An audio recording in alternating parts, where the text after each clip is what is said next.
دوستوں اور بزرگوں، حضرت ابو درداء رضی اللہ عنہ سے روایت ہے کہ نبی کریم صلی اللہ علیہ وسلم نے ارشاد فرمایا، ہر چیز کی ایک حقیقت ہوتی ہے۔ کوئی بندہ اس وقت تک ایمان کی حقیقت کو نہیں پہنچ سکتا جب تک کہ اس کا پختہ یقین یہ نہ ہو کہ جو حالات اس کو پیش آئے ہیں وہ آنے ہی تھے، اور جو حالات اس پر نہیں آئے وہ آ ہی نہیں سکتے تھے۔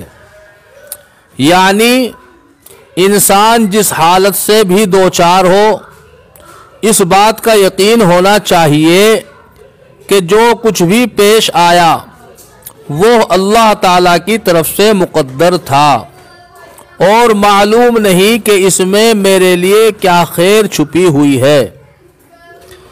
تقدیر پر یقین انسان کے ایمان کی حفاظت اور وسوسوں سے اطمینان کا ذریعہ ہے۔ تو اس لیے دوستوں اور بزرگوں، اگر ہمیں کوئی پریشانی آئے یا کوئی دقت ہو یا کوئی خوشی ہو یا کوئی غم ہو، تو یہ ساری چیزیں اللہ کی ہی طرف سے ہوتی ہیں، اور وہی ہوتا ہے جو اللہ نے ہماری تقدیر میں لکھا ہے۔ ہمیں اس کے اندر مایوس نہیں ہونا چاہیے، بلکہ اللہ ہی کی طرف رجوع کرنا چاہیے، اور اللہ سے اگر کوئی پریشانی آئے تو اللہ سے توبہ اور استغفار کرنا چاہیے، اور کوئی خوشی حاصل ہو تو اللہ کا شکریہ ادا کرنا چاہیے۔ کبھی بھی کسی دوسرے کو اس کا دوشی یا گنہگار نہیں ماننا چاہیے کہ تیری وجہ سے یہ پریشانی یا مشکل آئی، کیونکہ جو اللہ نے ہماری تقدیر میں لکھا ہے وہ ہو کر رہے گا، اور جو نہیں لکھا وہ ہو نہیں سکتا۔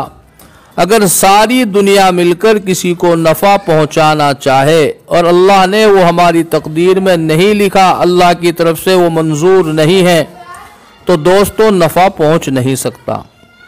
اور اگر ساری دنیا مل کر کے کسی کو نقصان پہنچانا چاہے اور وہ ہماری تقدیر میں خدا نے نہیں لکھ رکھا اور خدا اس کو نہیں چاہتے، تو دوستوں اور بزرگوں نقصان پہنچ نہیں سکتا۔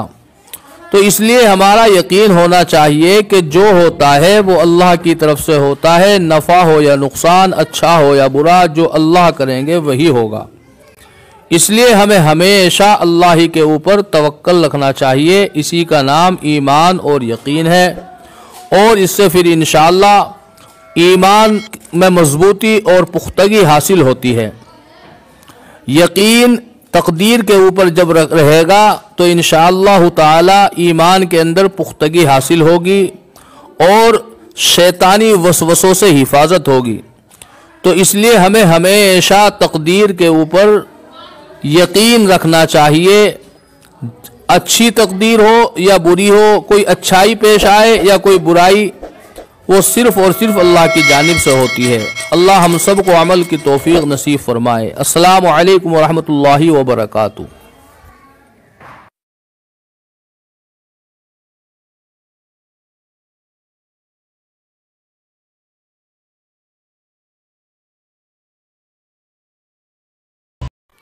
لائک شیئر سبسکرائب کریں، لائک شیئر سبسکرائب